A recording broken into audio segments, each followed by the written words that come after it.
Okay. Here we go. All right. Let's do it. Hey, Now. friends. Podcast. Quick intro. Zoom, zoom, zoom. This one's with Jacuzzi Boys. We got Danny Gonzalez from Jacuzzi Boys on the phone in early August, and now it's like July, 18th, 19th? Yeah, early August. That would put it almost a year ago. Another A month, though. April. I think it was April. It was in April. Okay. It was Yeah. April. It was definitely COVID time, and we got him on the phone, on the landline. Yeah, we did. We called him up. The little... I don't know. We might have tried to Zoom on this one. I don't know. But sometimes it's like, well, the Zoom's not really working. It's cutting in and out. So we got this one phone style, which is nice because, you know, that's, I don't know, that's fun. Okay, I'm going to give 1 minute wrap up of what I did today. And then Josh is going to give another, the same thing. We'll see how that goes. I don't know. I'm making this up on the spot. 1 minute intro for me. Woke up, fed the dog, hung out outside.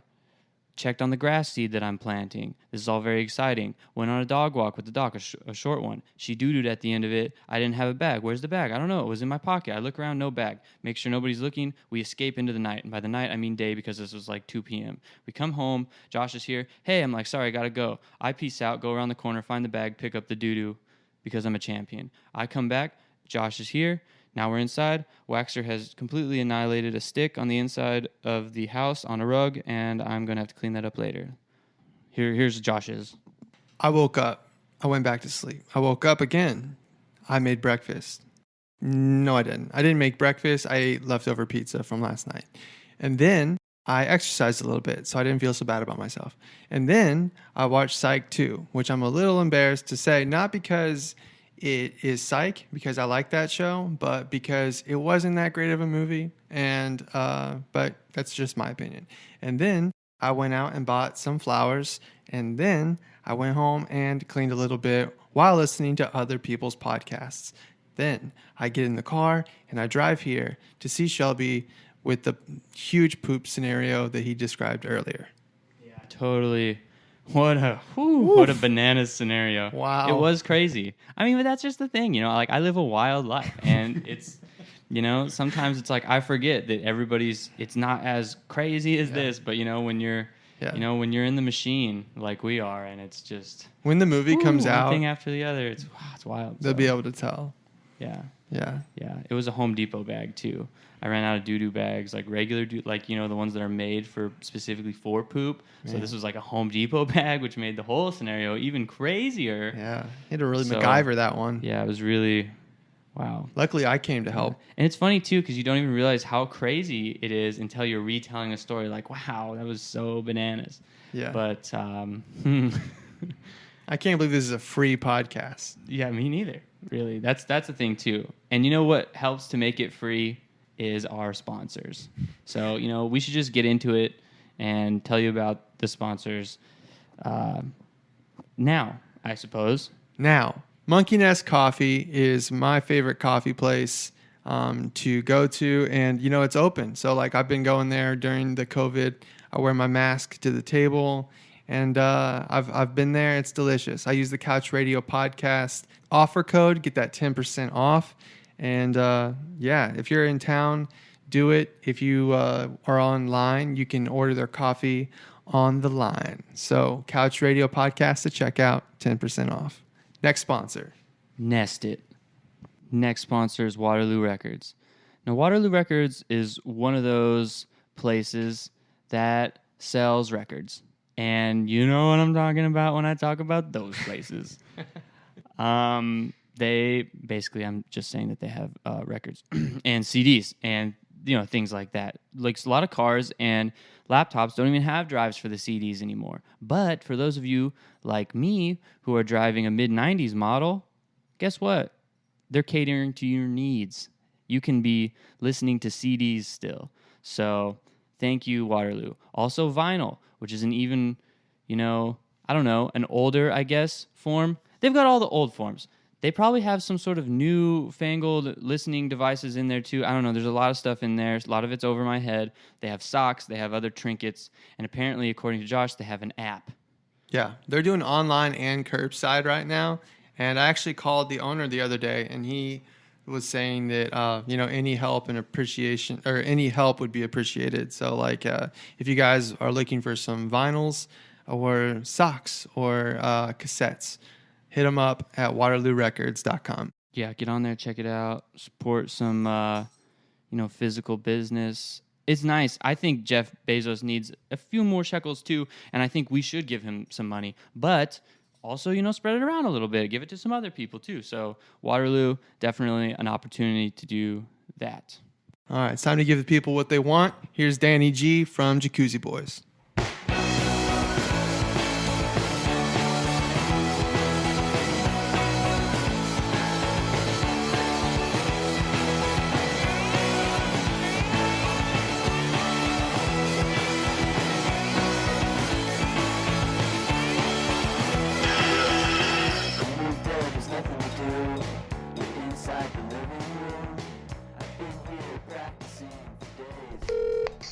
How's it going, man?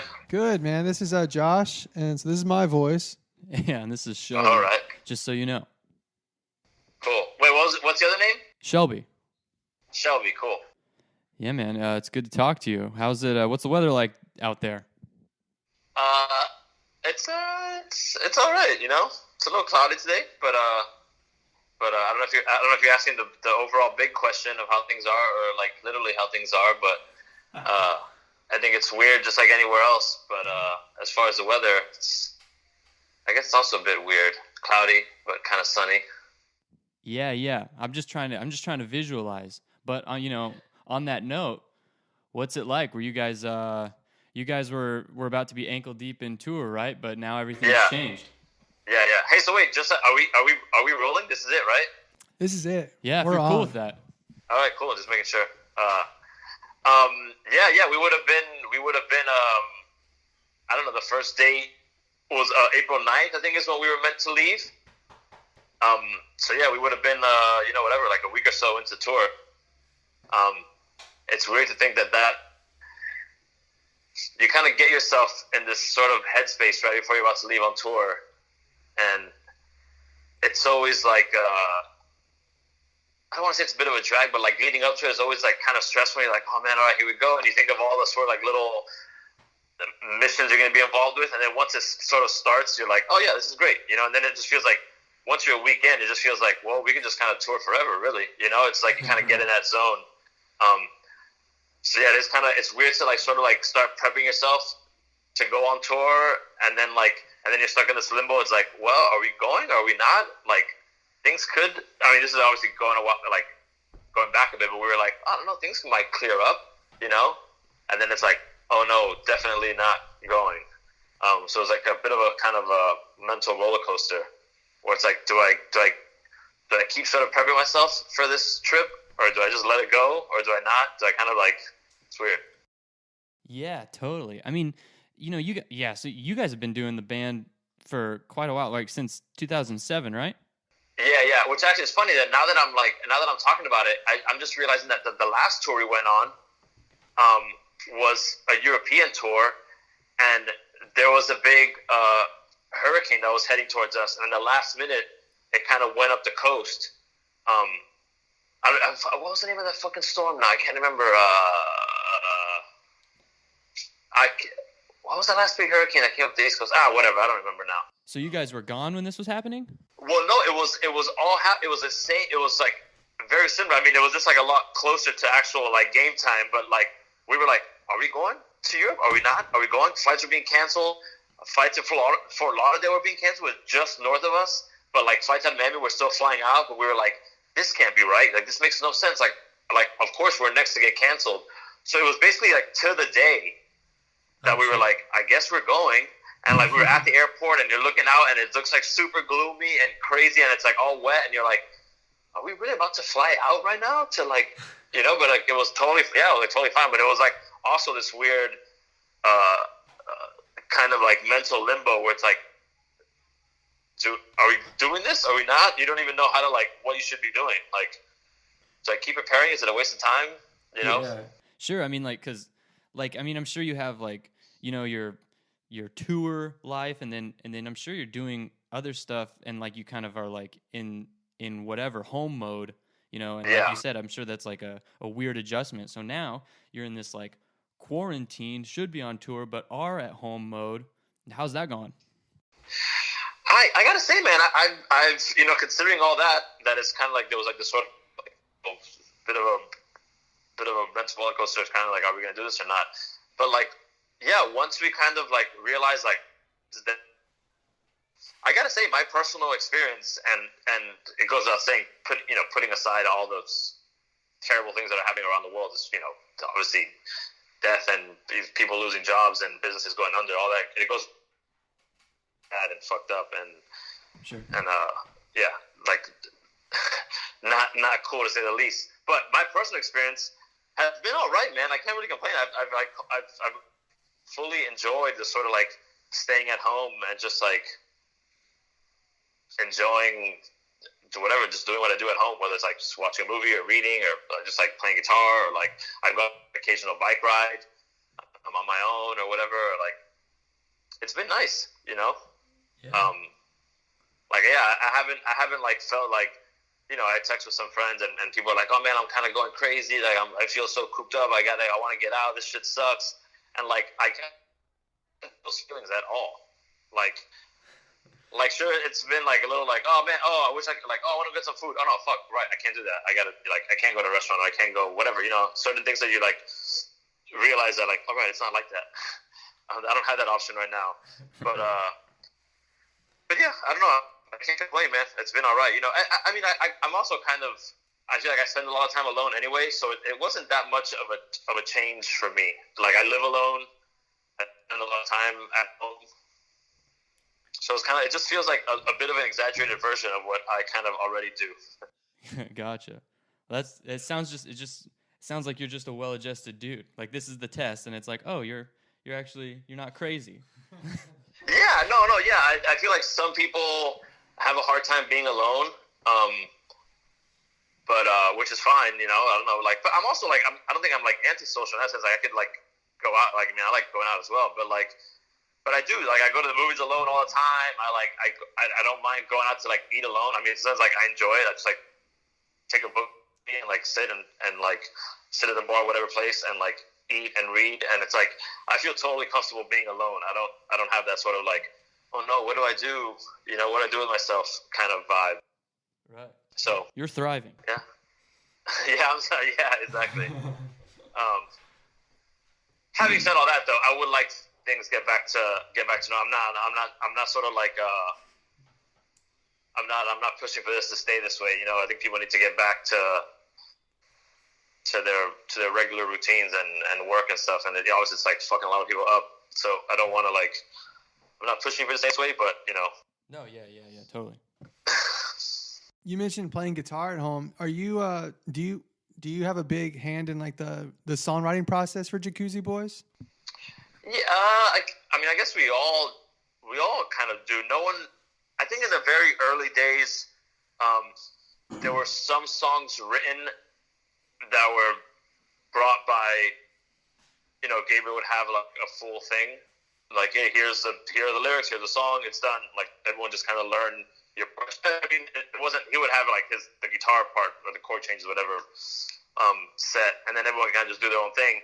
And like way back when, I kind of finished, you know, 1 or 2 or 3 songs kind of like through like that. Mm-hmm.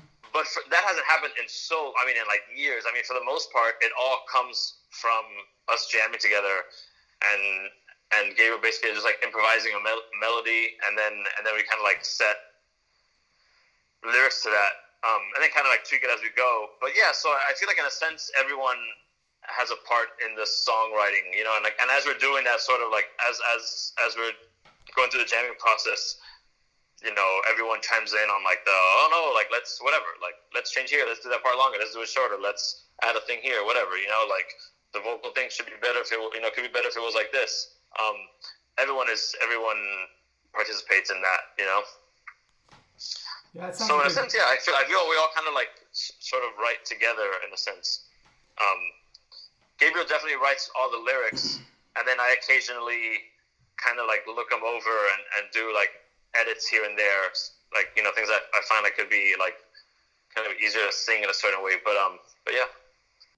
Nice. Yeah, it sounds like a great collaboration. I was just curious because, I mean, for a lot of people like this, like where the busy life is kind of slowed down for a lot of people, it seems like a great time to work on music.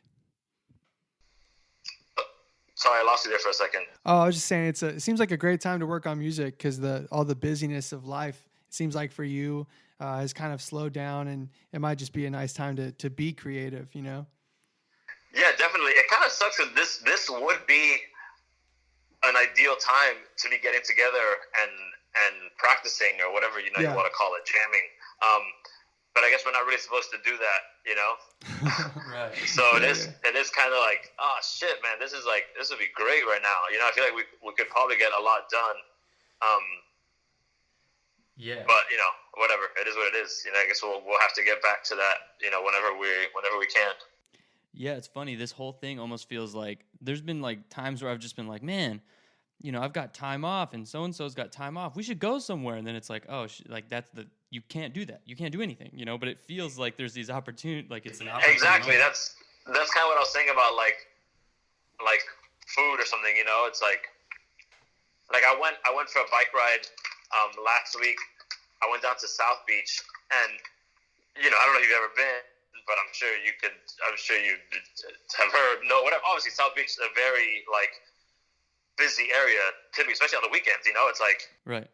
But the weather's nice. It's like, you know, it's like impossible to find parking, and it's always busy, and just like cruising over there, it was just like the streets are so empty and it's so quiet, and it just felt like the way you kind of like read about South Beach in the early days when it was basically just like a retirement home, you know? Right. There's like a very sleepy, weird little sort of like, you know, beach town kind of vibe. Yeah, just parking everywhere, and it just feels like, oh man, like I would love to go to the beach right now and just go eat. I'm like, oh no, restaurants are closed, you can't. But it's like you want to take advantage of that like openness and like that sort of like that easy access. But you're like, oh yeah, it's just like, I guess the only way to enjoy it is just to go cruise around a bit, you know? Yeah, definitely. And just look at, and I guess technically you're not even supposed to do that. Right. Exactly. Almost everything feels kind of like a crime right now. I was hearing that like, oh, there's like curfew, and so like sometimes I'm driving and I'm like, oh shit, it's like past midnight. Am I even supposed to be out? Like I don't even know the rules right now. Yeah.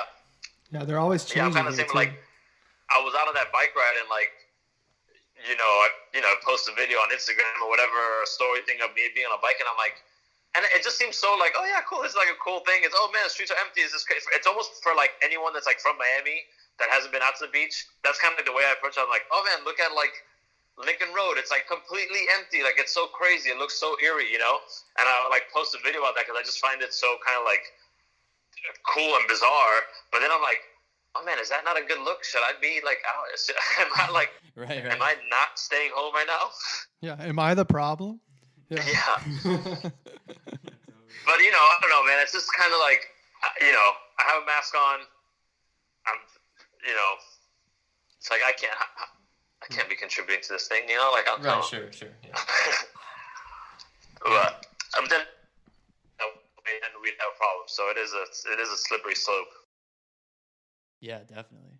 Like speaking of, being from South Florida and you guys, it's interesting, and I think we were reading something about like even you guys saying this, but when you think South Florida, I don't think necessarily we think, oh, that sound that you guys have, how is that like coming in to like trying to integrate yourself into a scene that isn't necessarily famous for having the kind of vibe that you guys have, and is there a good scene like that, and how was that the early days of Jacuzzi Boys?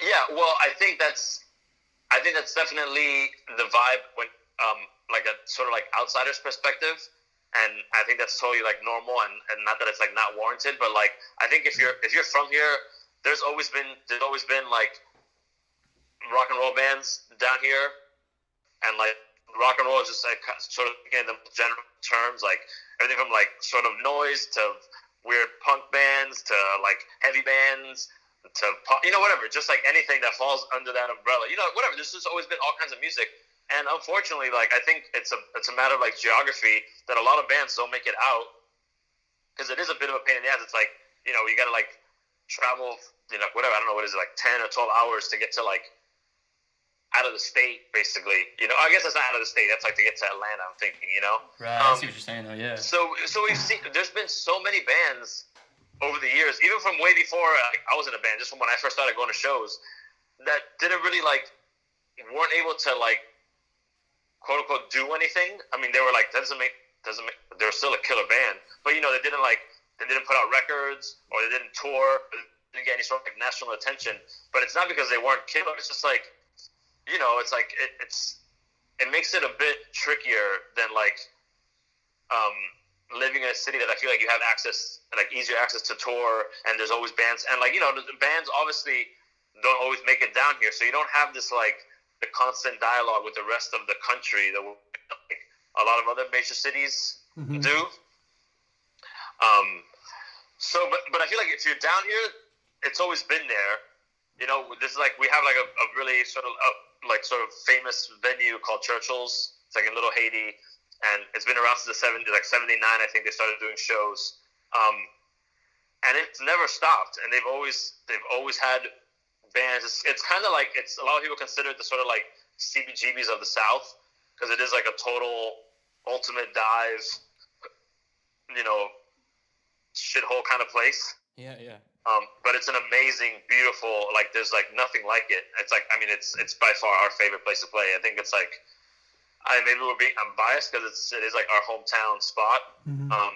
But something about that place really, like, people just kind of like really let it go when they're in there and kind of get pretty wild. So yeah, that place has never stopped having shows, and they're still open now. I mean, well, not open right now, but you know what I mean? Like, right. So yeah, it's like, it's not weird for us to be, it never felt like, oh, this is weird, we're playing in a rock and roll band or whatever you want to call it, a garage band or a punk band, whatever, like, and we're from Miami. Like, no, it's like, there's always been punk bands down here, but they just don't make it out. So people that are not from here, we get asked that question quite often, like, oh, it's so weird, I've never heard of bands from Miami doing what you do, whatever. And it's like, I get it, but it's like, right. nah, there's always been, Yeah. We just, like, through that circumstance or whatever it was, we were able to tour early on and got some attention, and it's just kind of like, naturally like continued to happen. I don't think we did anything out of the ordinary. Yeah. Yeah, it seems like you guys definitely, overcame that geographical obstacle. I know that you guys recorded at least one album in Los Angeles. Did you find it what did you find like it was there? Did you play a lot of shows, or did you just go there to record the album? Did you guys like relocate for a while, or what's we the kind story? of relocated for a while, but it was never meant to be like a permanent move or anything like that. It wasn't like, hey, let's try out this LA thing. It was just like, we were working with like a management company for a sort of like brief period, and it was just kind of through that hookup that we started working with a guy, and that just became the album. It was recorded under very sort of strange circumstances, but it all kind of worked out. But none of our albums have been recorded down here. The first album was recorded in Atlanta. The second and third album were recorded in Benton Harbor, Michigan. It's like a really small town in Michigan. And then the last full length was recorded in LA. So yeah, like, I feel like we've always traveled to make our records. We recorded singles down here, and we did like the Heavy Damage EP down here. But I feel like anytime we've wanted to like tackle like a sort of big group of songs, we've always gotten out of town. It just felt like, I don't know, just like a sort of like smart way to approach it, and kind of like a fun way to approach it, where like it kind of, it eliminates a lot of distractions, and you kind of just like I feel like it can be a bit inspiring. It's like in this like new atmosphere, and even though you might be playing songs you're familiar with and you played, but like being in this new environment or in a studio that you're not familiar with, it kind of adds like a sort of freshness to the songs. Yeah. So I don't know. It's It's always been cool. I've always enjoyed that approach. Yeah. To recording, and also just being kind of a bit of like a record nerd and reading liner notes growing up. I always found it cool when I would see a band had recorded their album in a city that you knew wasn't the city they're from. Right. And it seems like such a silly little thing, but I always found it so cool. Like, oh man, this band was able to like go and like go somewhere else and record, and it just seems cool to me. Like these, like a weird little gang moving around and going to do your thing. You know, it's like setting up shop in a new town for a bit while you take care of business. Seems like a cool. Yeah, dude. That is cool. Destination record. You guys released like a bunch of cool singles last year. Did you guys record those in LA? No, those were all done. Those were all done here. Yeah, those are like, okay. You mean like the digital ones? Yeah. The ones. Yeah. Those are all done. Those are all done here. I think it's between two places. Like recording with our friend Spam. This guy Andrew.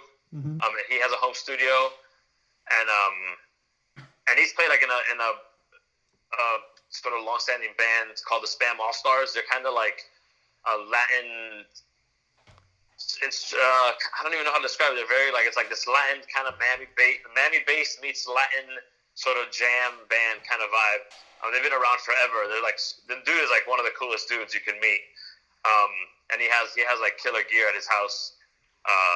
And his house is like walking into like the sort of the best thrift store or something you could imagine. It's just like every inch of the house is covered with some record or piece of gear or just like knick-knack or whatever, you know. It's just like there's something to like look at and check out, and you know, everywhere you look.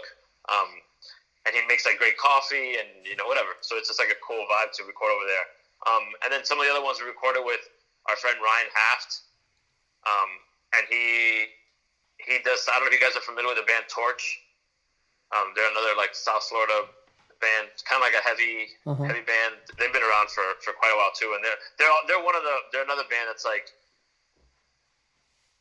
kind of like beat the geographical obstacle and like has like put out multiple records and have toured a bunch, and they're quite popular, you know. But anyways, Ryan does sound for them, and he's played in bands over the years as well. He plays in that band Wrong.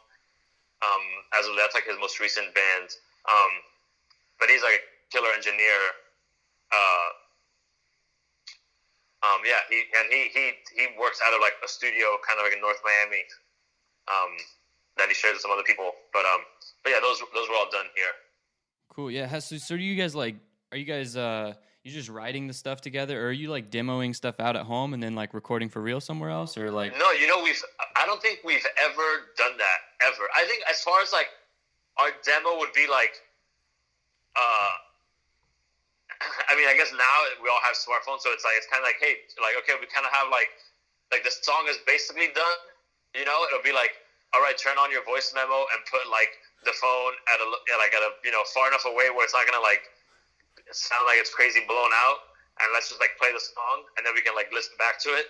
Right. And then way back when it was like we would just use like a tape deck recorder, or we had like at one point we had like a weird little digital recorder. But that's the extent of our demoing. It's always just been like play the song as a band with the recorder placed somewhere in the room that we think will sort of like will sound okay, and then listen back to it as, you know, for reference. But we've never demoed in the like true sense where like you know, we're recording separate parts or like an overdub here or anything like that. You know, it's just been like a live performance. Okay, so like all the like tone and like, you know, knob twisting and turning, that's all kind of in the writing process then. Well, no, well, I don't know. I guess it depends how you look at it. I think the writing process is like when we're like in the room jamming together, you know. Right. But I feel like all the tone and stuff is when we're finally doing it, when we're finally doing the real thing, you know. Right. We don't make any of those decisions going into the recording process. I feel like we barely have an idea of what we want. It's just like, hey, let's just go in and record the song. And I feel like as we start doing it, we're like, oh, okay, it might sound cool if the kind of song has this vibe, you know? Gotcha. Okay, cool.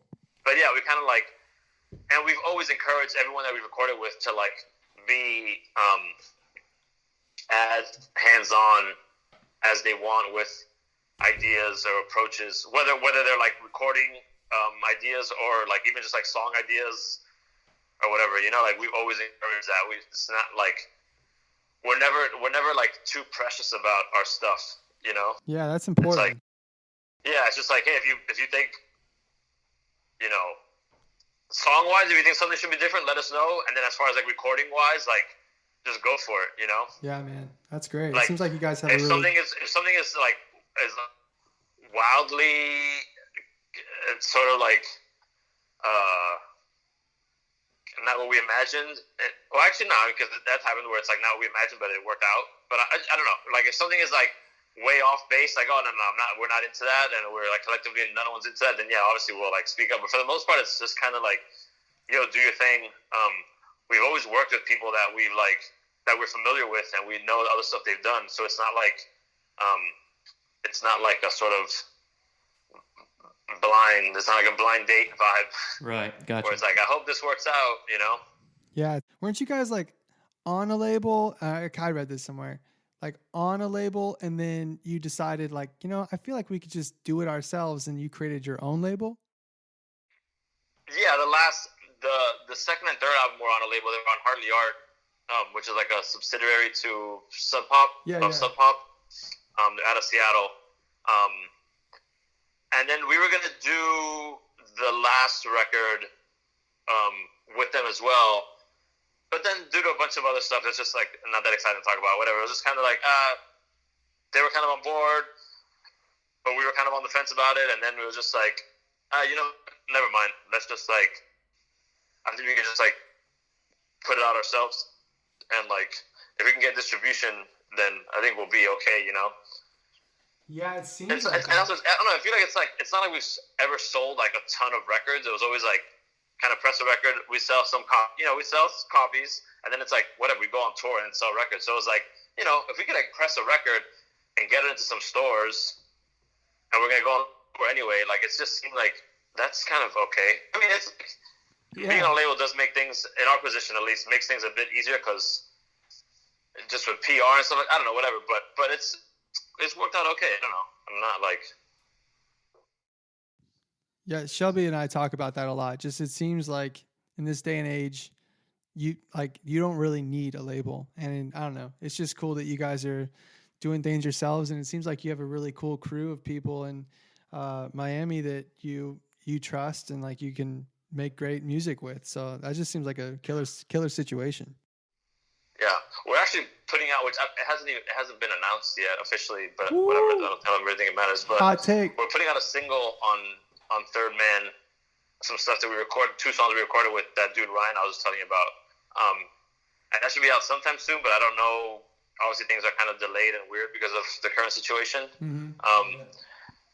But that's sick, you know, that's like us working with the label. Obviously, we would like, you know, who would want to like those guys have been like so friendly with us over the years and like just super cool, and they were like into the idea of doing this. So it's like, yeah, obviously, it's not like we're some like on some like anti-label stance. Like, no, we're gonna do things ourselves. Like, fuck, you know, it's like right.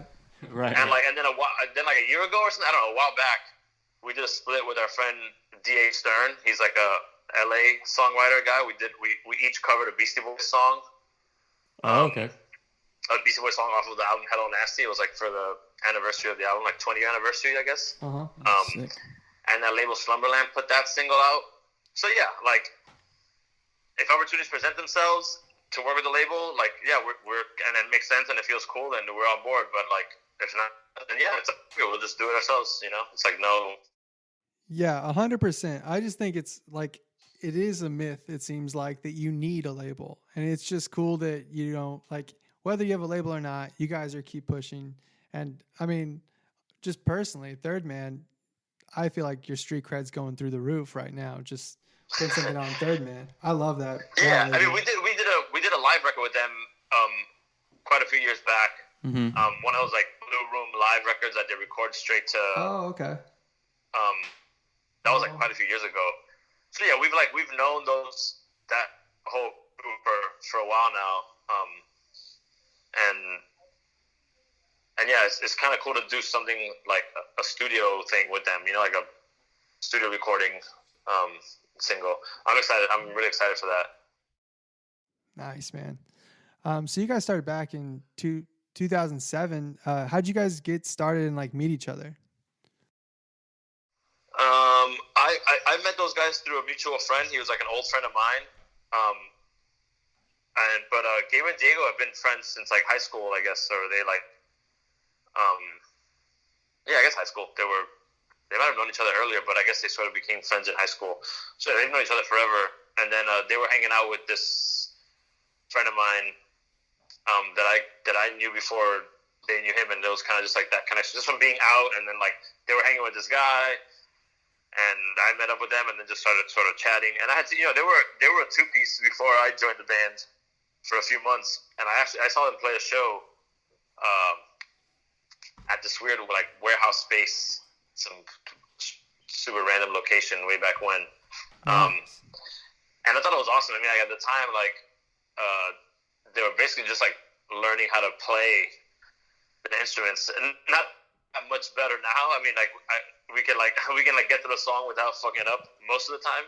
But at that show, like there was like endless like starts and stops, and the middle of the song just would fall apart, and then they would just like kind of pick it back up. And I thought it was like really awesome and kind of like hilarious, and I didn't think they needed a bass player or anything else for that matter. I thought it was like pretty cool. But then like whatever, like a few weeks later, a month later, I don't know how much later after that show it was that I started doing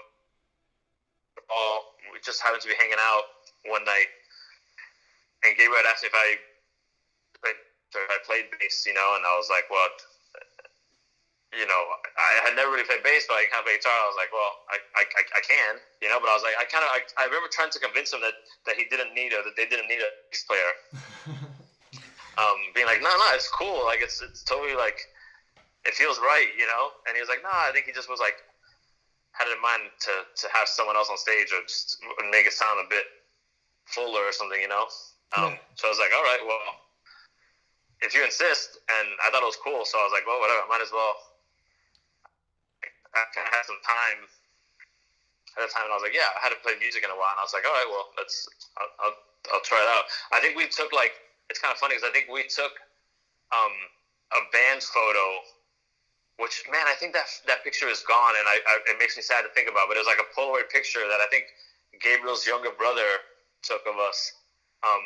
We went out to some like random field by their house, and yeah, took some band photos. And it was before I had ever played a single note with them. So it was like, it was kind of funny. I was like, let's go take some band pictures. And I was like, yeah, I hadn't even like put a bass on yet. Yeah, right.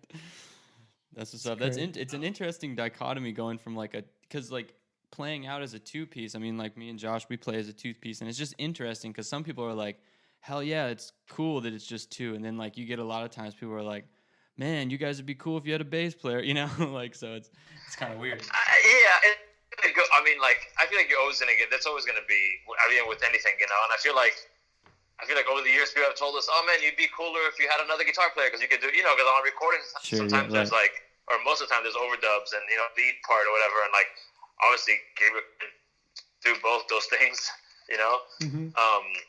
So yeah, we've gotten like, oh, it'd be cool if you had another guitar player, it'd be cool this, or like, I read a recent show, someone was like, man, have you guys ever thought about having like a keyboard player? I heard these like, and it's just like, right, well, it could never end, yeah. I mean, like, you could just kind of keep going, really, Yeah. But like, you could keep adding, but a horn section. I don't know. I've always been a fan of like a three-piece band. It's just kind of like, just seems like I mean, obviously you could get it done with two, and you can even get it done with one. There's like definitely seen like one-man band type shit that rocks the house. Yeah. But I don't know. Yeah, I've just always been a fan of like the trio. Yeah, man. I mean, it's just it's a cool vibe for sure. Powerful combo. Yeah. I was watching you guys on YouTube, and it sounded really full. I mean, I think it's a cool compliment when like to get like, oh man, it's like it sounded so like there was like so much more going on, or you guys sounded so like. So loud or so powerful for like just the three of you guys or whatever, because I feel like live is definitely a bit more. It's definitely way faster and kind of like louder than the records would kind of lead you to think, Mm-hmm. I think like the live thing is a bit more, if you want to use that term, you know. What term? So Sorry, you cut out for a second. What is it? Well, you cut out for a second. What term did you use? Oh, I said aggressive. I don't know if that's the right term, but you know, it's just like a little bit more like everything is turned up, you know, a bit like tempo, volume, you know. Yeah, I like that though. When I go see a band live, and it's not just like the record, you know, even especially if it's more energetic. Whether it's like, whether it's because like I don't know, like we can sort of duplicate the record live, or just like, or we purposely don't want to. Mm-hmm. It just doesn't happen. It's never been our like let's make this sound like the record. I always feel like it's just two sort of unique experiences, you know, like the record is a thing and live is a thing. And I think if you could get the sort of like spirit of the song across, then yeah, success. And I'm not into. I mean, it's kind of impossible for us with some songs, anyways, because of certain parts or whatever, you know. Yeah, we're the same way, and it's funny. Like, I know you guys are a 3-piece, but it's when you go up and you follow like a 6-piece band or something, it can feel kind of intimidating. So it's pretty cool. Like when you guys get that compliment of it just sounds so full. It sounds like there's so much going on. That's pretty rad. That's awesome. I see why that's like a big compliment. Yeah. It's cool. Yeah, I've never had that sort of like, especially man when we're like especially like mid tour when you're fully like playing really tight and you're in that tour mode where it almost feels like you can't fuck up. Yeah. And even if you do fuck up, you know how to like fuck up the right way and like just like kind of figure it out on the moment, you know, mm-hmm. at the moment. Yeah, I don't know. I feel like. I always feel really sort of like confident that we would sound like, I don't know, if there's like a big band in front of us, whatever, I'm always just like, I think we'll be all right, you know? Like, yeah. I feel like we have like there's times when we're like, you get like a good set going. It's like, oh yeah, the songs we're playing now, they're all kind of like working together or whatever, and like we're playing tight. I feel pretty confident. I don't know, it just feels like, I think we'll, you know, that'll be the best band in the world, but I'm like, as far as what we do, I feel like, yeah, that was pretty cool, you know? That went over well. Yeah, man. I mean, that's all you can ask for. I mean, you just do your thing the best that you can be the most Jacuzzi boys thing you can be, you know? Yeah.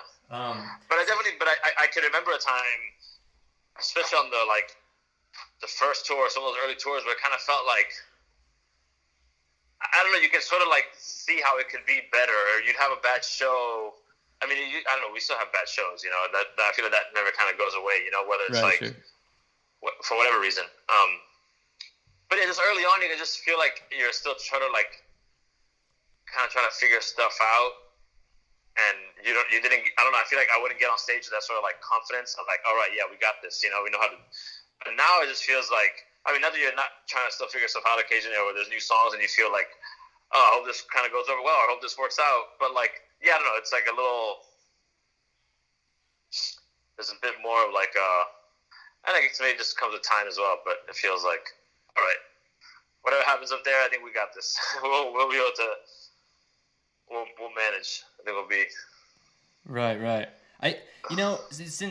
So you guys have been a band for what, like since, you know, before 2010, right? So. Yeah, 2007, I think is, yeah. Yeah, so you guys, you've played so many live shows. Is there any like high water marks, and then like, what would be like an example of like, oh, this was like great, and then like, I'm sure since you guys, I feel like every band goes through this. Was there any moments where you're just like, oh, here we are playing to the bartender only who wants to go home, you know? Is there anything like that? Oh, we've definitely had a few of those, and you know, I'm sure you've listened to plenty of like interviews with bands, or you know. Yeah, for sure. Whether it's like the whole band or just like a member of a certain band, whatever. That it's like, you know, I feel like you often don't talk about the high points, or like when things went awesome. It's never like, man, do you remember that time we killed it? Like, it's never that. It's you only ever talk about like the bad shows and the nightmare stuff where everything went wrong, and the club was totally empty. And those they're just like, those are kind of like the memorable ones in a weird way. it's like what you always end up talking about. Like, man, that one time that like, yeah, like one time in Reno, we definitely only played to the bartender and to like the other bands that there was like 2 other bands on the bill or whatever, and like that's it, you know? Right. And that was an early tour, and that was like the night before we had played San Francisco, and it was this like amazing show where like the bill was awesome. It was like all these bands that we were fans of, and we kind of, some of them we like knew personally, and there happened to be friends in town and other friends that were living in San Francisco at the time. The show like sold out, and we just sold a ton of merch, and it was just one of those like just great nights. Like, this is fucking awesome. At that point, it was like we had gotten like paid the most for a show that we had ever gotten paid, and I was like, this is killer, you know? Hell yeah, like we're on our way. And then like the next night, played Reno to a completely empty room, and it was like, okay, right. It's like let's not get ahead of ourselves, you know? Back to reality or something, yeah. Yeah, exactly. You know, so that always happens. Like, I don't know, as far as like the I don't know, like we just played some shows with the Raconteurs, and like that was definitely like the most people we've ever played to, outside of like a sort of festival sort of experience, you know, but like playing like a proper show and like cool theaters and stuff with the, you know, back to the sort of like Third Man stuff, and they've been nice to us for so long and friendly, and so like them asking us to go out on tour with them, we like 5 dates with the Raconteurs, like That's amazing. Yeah, that was definitely like a new experience and very cool, and like, and yeah, that just kind of felt like, you know, opening up for Iggy Pop. We opened up for him down here in Miami like a few years ago, when he was doing like that post-pop depression tour. Right. That was super cool because I was like, you know, not only open for Iggy, but Iggy lives down here and just like our hometown. It kind of felt like this cool, I don't know, it all kind of came together, you know? It's like, Wow, yeah. obviously someone we all looked up to, and to get to play with him down here, and yeah, that was really cool. Yeah, that's what I was gonna say, man. I mean, like, you guys have played with, you know, recently with like, I mean, obviously like legendary, like that's like Iggy Pop, and then also like, you know, Jack White, like that's just, you know, rock gods, I guess, you know? Like I don't know if that, like when you guys are like, holy, like is that like a thing where you're just like what the fuck are we doing? Yeah, there's definitely a bit of that. I feel like in a sense, you know, opening up for Iggy was definitely crazy. We had met him before, but so it was kind of like, all right, we're sort of familiar with, hey, what's up, man? Hey, nice to see you again. Whatever. We've had like a couple of run-ins with him, like before we played that show. And at that venue, we've played that venue before, opening up for other bands. So in a sense, there was a certain sort of like familiarity to it all, because like we played that venue, we're in our hometown, we've met him before, so there's a sort of like connection there. So it was like, okay, this is still like an amazing an experience and like an awesome opportunity. But you know, there was like a sort of like, okay, we're like, but like for those Raconteurs shows, this is like venues that we would like kind of have no business playing. You know what I mean? We wouldn't play those venues like. Gotcha. We hadn't been to any of those venues before, and hadn't really met Jack before. He's sort of been around one time we were at Third Man, but you know, so that was like, that just felt like an entirely new experience. You know, where like you're rolling around like for multiple days with like a full-on crew and the whole backstage scenario and like catering and the whole thing. It's like, whoa, okay, this is the way it works. This is the way it goes down. Like, all right, you know, like this is cool. But that felt like an entirely new thing that we hadn't experienced before. Yeah, it's like, you know, me and Josh, we listen to your guys' music. Like, we think it's, so like when, you know, we read stuff like, oh yeah, they're playing with, you know, oh, they did some stuff with Raconteurs. Oh, that's really cool. Or like they're playing with the OCs or whatever. Like, I feel like it kind of makes sense. I'm like, oh yeah, that's it's cool that those are together. You know, it doesn't feel like, you know, out of place or anything. But like when, like for you guys that are in it, is that anything where you guys are like, oh, this is almost like this is affirming for us, or is it just like you're like, yeah, man, I mean, we're doing our thing and it's leading us here, and that's great? I think it's kind of like, I don't know, it's like a bit of both, but it is like it's kind of like we have been a band for quite some time, so in a sense it feels like, well, yeah, well, why shouldn't we be playing this? You know, it doesn't feel like, right, well, we don't deserve this. You know, it's like, hey, we've like I don't know, we've put in work, you know, and it's just like, Yeah, totally. it's been cool. I feel like nothing's really been like sort of like handed to us. It wasn't like an overnight thing where like we're playing, you know, some shitty bar, and the next night you're like, oh my god, you know, we got asked to play some crazy show. Like, what the fuck? Why? Right. You know, it's like, Right. This has been like this like very slow, sort of like natural progression, you know. Mhm. So Yeah. in a sense, it feels like, yeah, sure, like that seems. Right, like this is adding up. Okay, yeah, this makes sense. Yeah, it sort of like adds up, you know. Like, well, I think the time that it's felt the most like, whoa, what the fuck are we? I mean, like, I know I just said a little while ago that there was a certain aspects of that with like those Rack and Tour shows, because it was like, I think that the first night of that tour, I think it was like the biggest venue there was. It was like 6,000 people, and it was like the show was sold out, and I was just like, this is crazy, you know? Right. Like, but you know, up until this point, we've played countless shows and put out records and done all that stuff. So, you know, you still feel like I was talking about, like, there's a certain, like, sort of, like, confidence, or, like, a sort of, like, okay, I know we can go up there and, like, get the job done, you know? Like, I think we'll be fine. We got this. But early on, the first time we went cross-country on tour, King Kong and the Shrines asked us to open up a bunch of dates for them. We were, like, on tour with them for a month. And that all happened, like, we played a show with them with King Kong Barbecue down here in Miami, and we only had like our first single had come out, and that's all we had at the time.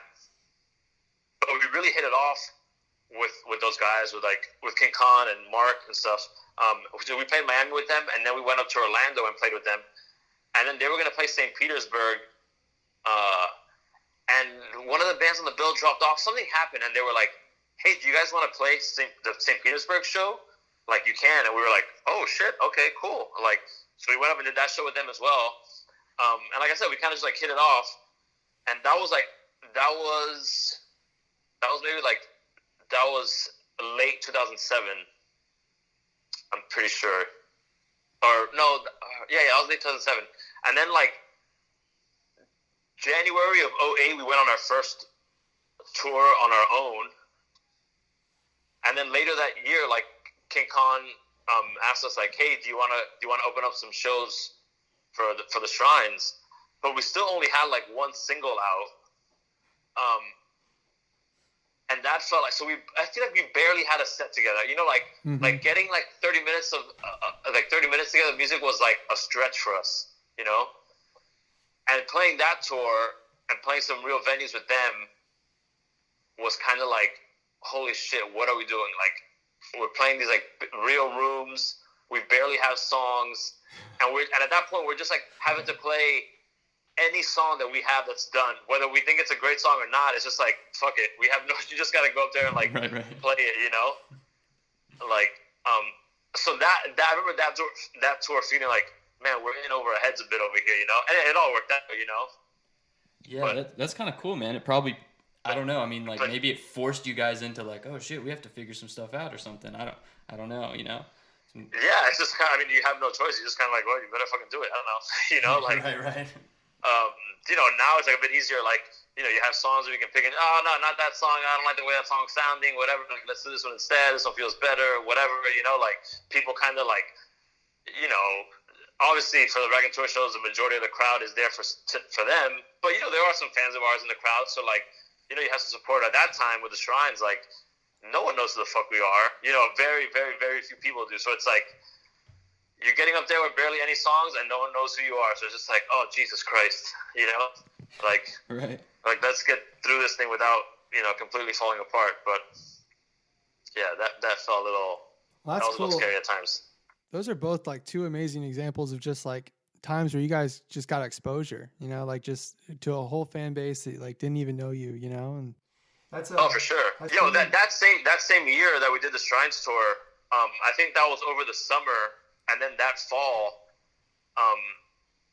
King Kong asked us to go on tour with King Kong Barbecue Show, and we did like an East Coast thing with them. So that was that was like, I mean, he's like,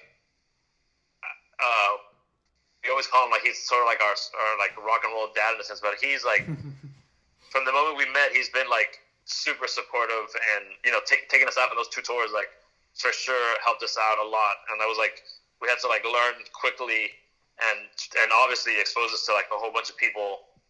And like, we got our first booking agent at one of those shows because of,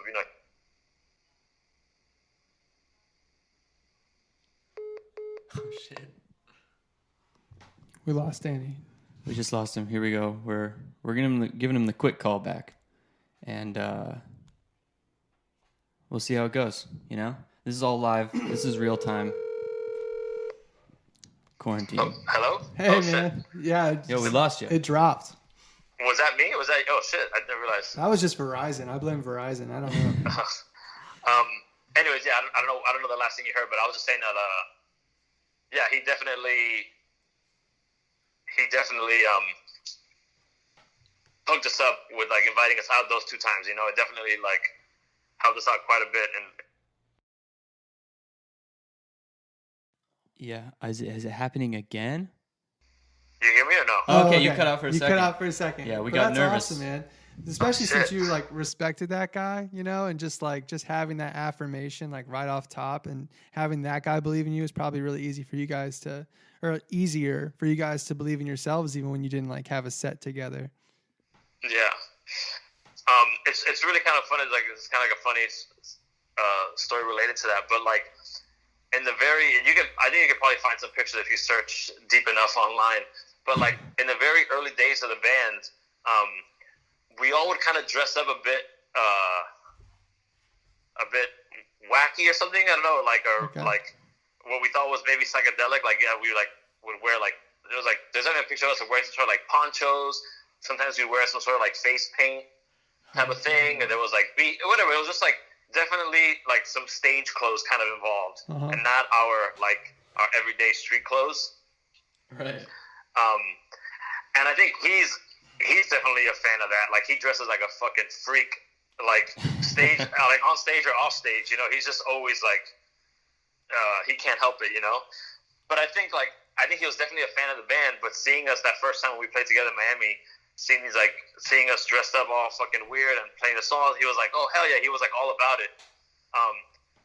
So we kind of stayed in touch, and then but by the time, just like a few months later, by the time it was like time to go on that tour with the Shrines, we had kind of like, we were like, this is not us really. Like, we can just be ourselves, you know, like it's fine. Like, we don't have to like wear this stuff. But it wasn't even this like, it's not like we had some like band meeting about it. Like, okay, no more. It was just like, it just kind of like went away, you know? Yeah. It seems obviously we didn't think to tell him anything because it just wasn't even like on our minds. But like, and like here we are, like the first show, and like he sees us sort of like getting on stage and just like jeans and a t-shirt. He's like, wait, what? What the fuck? What happened to? And we're like, oh yeah, no, I don't know. Yeah, we just like this. And he was like, no, what the fuck is going on? You know, he was like kind of disappointed that we weren't dressed up like freaks.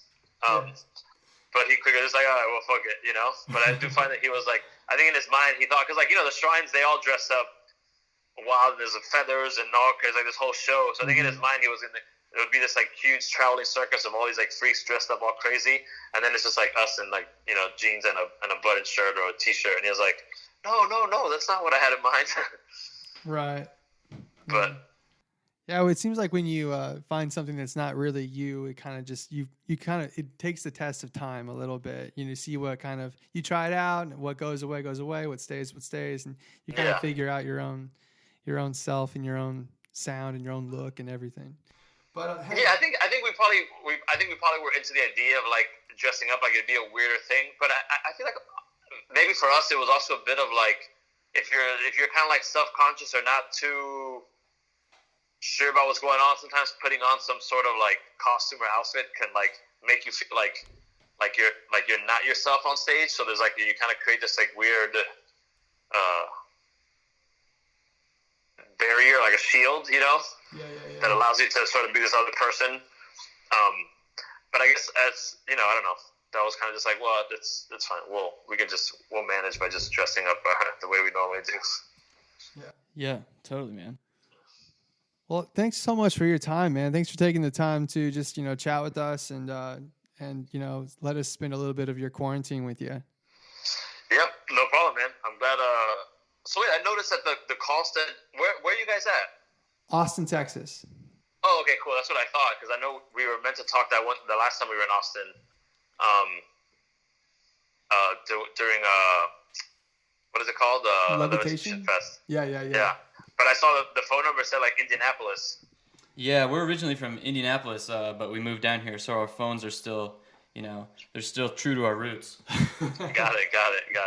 Hey, but we normally wrap up the show with asking the guest if there's 2 songs, like, 2 or 3, up to you, but just songs that you've been inspired by, or that you've been listening to a lot, or that you're into right now.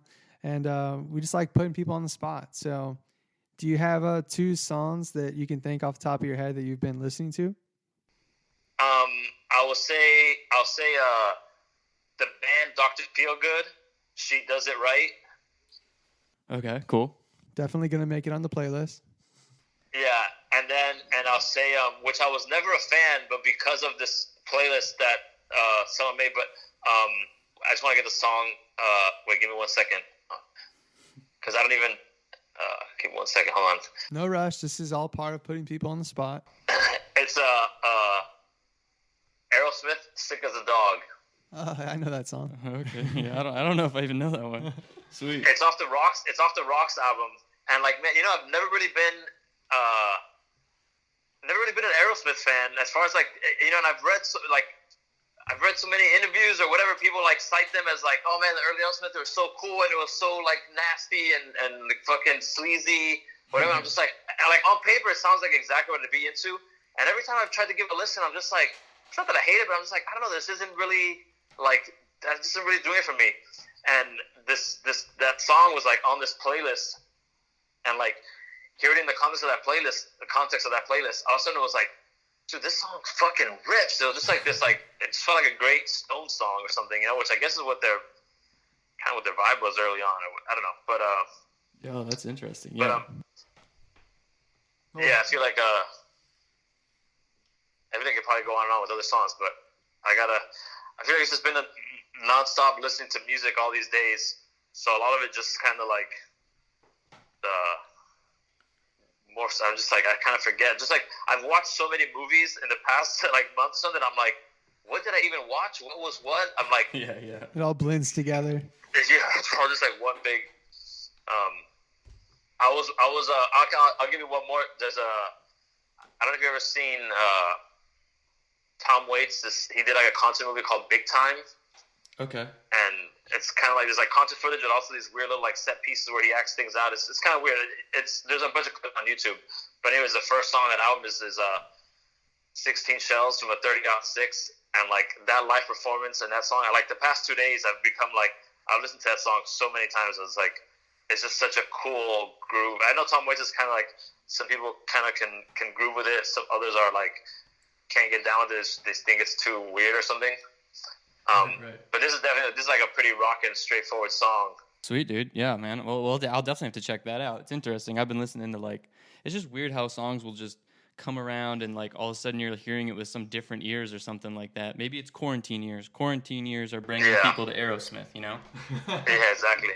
And then one last one. He recently passed away, but John Prine, passed away. Yeah, totally. But the song Chinatown off the Pink Cadillac album, which is the first song on the album, is a pretty stellar song. I was jamming that the other day.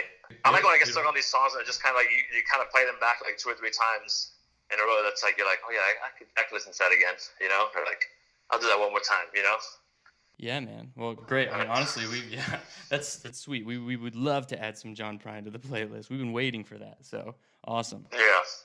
Hey, man. I know it's obviously there's nothing new there. It's all like old shit, but I guess that's kind of what I tend to. No, those are great ads. No, yeah, we love it, man. Those are great. So wait, where does this playlist, where does it live? Yeah, we do it on Spotify, and we kind of just link it on our socials and like kind of plug it in the podcast and stuff. And yeah, it has all the artists that have been featured on the show and the songs that they've recommended to us, and we just update it every time a new episode comes out. So yeah, it's called Couch Radio Playlist. Couch Radio Playlist. All right, cool. Yeah, I'll check it out. Is it fairly like how deep is it right now? It's not too deep. I mean, like, this is our, 7th interview or something like that? Yeah. So 7th or 8th. So, like, we're still racking up some. So, I don't know. It's probably, like, 15 songs right now or something. But That's cool. During the like sort of like the quarantine stuff kind of like first hit, when it was like for real, like okay, everyone stay at home, this is it. I went crazy, started making a sort of coronavirus quarantine playlist, but all songs sort of like relating to it, and I became a bit obsessed with it for a week or so. But I got to like the playlist now is like more than like 24 hours long. It's kind of got pretty crazy. Yeah, dude, that's what's up. What's it called? Is it public? I think yeah, it is public. It's just called it's called, you know how Spotify does like this is, then the band, like this is the Beatles or whatever, So mine is just like, mine's called This Is Coronavirus. Oh, okay, sick. We'll look it up, dude. That sounds cool. And yeah, it's under my Danny Kokomo is like the name that it's under, like the sort of username. Sweet. Yeah, we'll check that out, man. It's pretty deep. There's all kinds of stuff on there. I thought it was pretty fun, but although it is deep, I think it plays pretty well. Just like hit shuffle, and there's all kinds of stuff on there. It's fun. Okay, cool. Well, we're gonna definitely do that. Yeah. All right, guys. Well, nice talking to you. I hope that worked out. Yeah, thanks so much for doing this, man. We appreciate it. Enjoy the rest of your day. Cool. You too. Bye. See ya. Bye.